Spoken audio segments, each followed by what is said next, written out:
poetry note.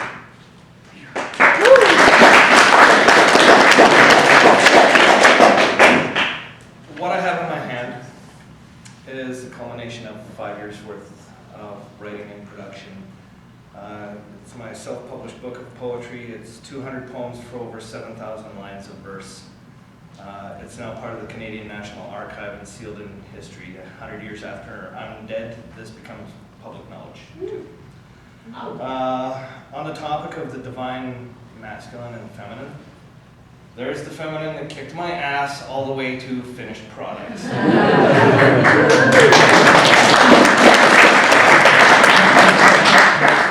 it her divine masculine that kicked your ass, or was it? I jokingly told her about a month ago that she could have her boot back, and she said, "What do you mean?" I said, "The one you've had up my ass for the last 6 months." So yeah, it was definitely the masculine side of her kicking me around. I'm a Libra cusp of Scorpio, so on the Libra side, I'm constantly one side to the other. And I'll tell you, I'm very over-emotional and really in touch with my feminine side. Lots of you guys sitting here probably have the old mantra of a real man doesn't cry or show emotion. He's tough, he's strong, he's bulletproof. Well, those men that out there that drop that facade and embrace their true selves on both sides of the masculine and feminine turn into people like this. And the first work I'm going to read you is called Men of Peace. Not every man must be evil in their way. Many strive so tomorrow is a better day. Some are Joe Average, seen on the street, an unassuming soul, like when we meet. We recall their names and know them well. Each made a difference, textbooks tell. They all pushed for peace by leading, as an example the world was needing. They join together or will stand alone. When times are dark, bravado is shown.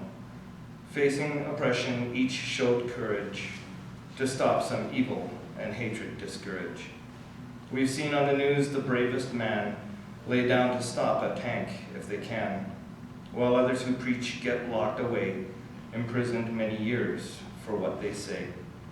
Some said fight by land, air, or waters, protect peace for our sons and daughters. Many brave souls have sadly now departed, hope grown from the peace movement started.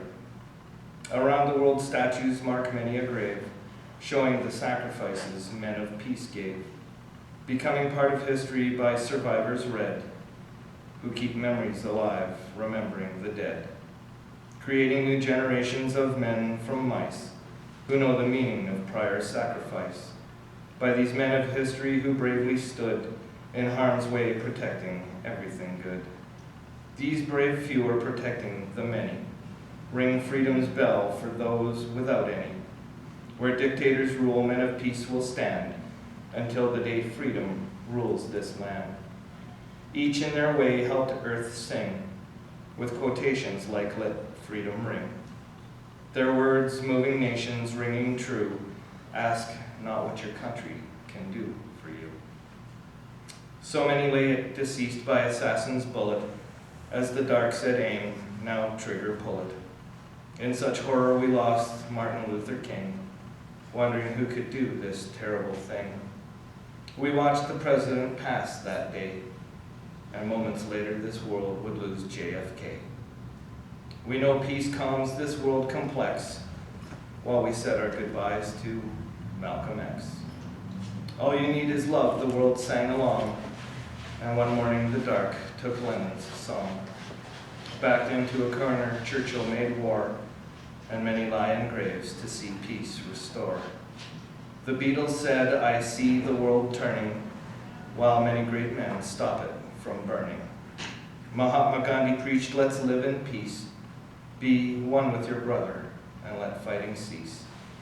We lived in a world ran by color on face, then saw a black president take his place. Only a matter of time the world would wait. A change is going to come, destined by fate. During the Cold War, each moment was feared. Then one morning, the Berlin Wall disappeared. East and West gathered in love, shaking hands, no longer over arsenals, making dire demands.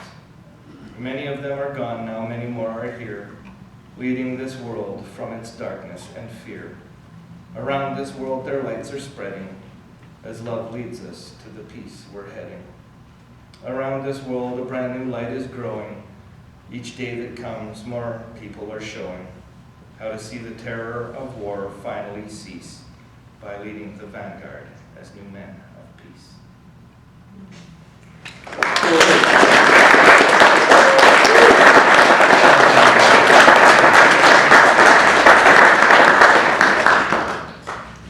How am I doing on time there, James? You've got like 3 or 4 minutes.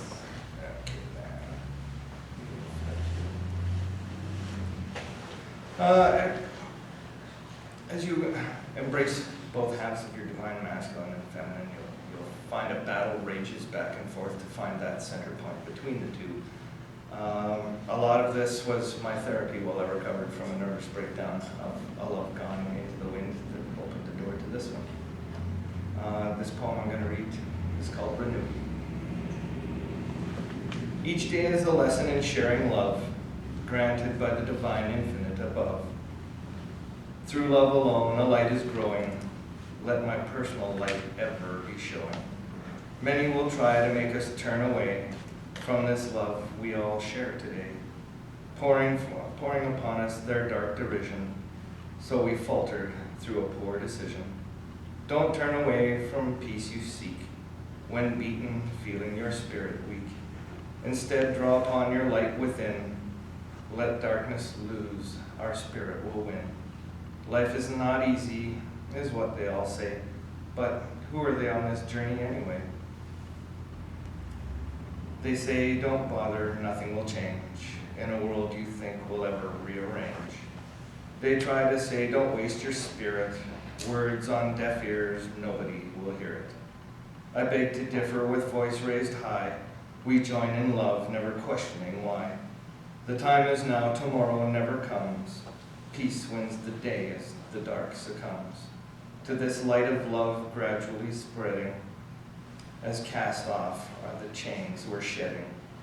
To embrace the light, letting peace grow, in the name of everything good we know, will bring humanity to an age of peace, where joy rules and all sorrows will cease. I'm only a man so far from perfection, finding my way in the true direction, by sharing my love and journey with you, hoping that I may help your spirit renew. Thank you very much.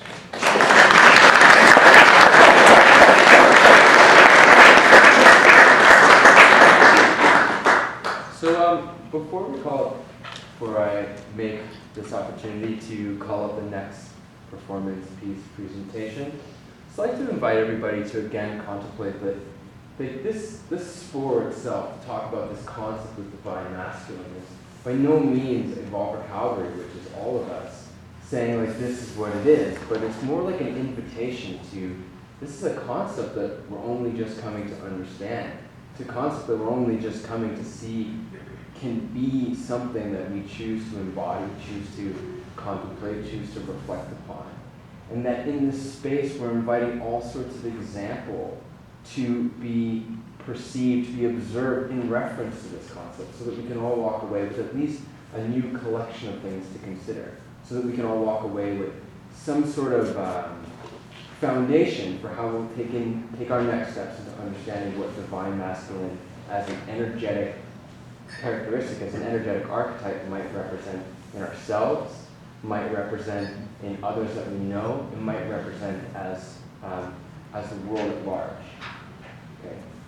And with that, I would like to welcome the next people to the stage. Thank you, Clayton.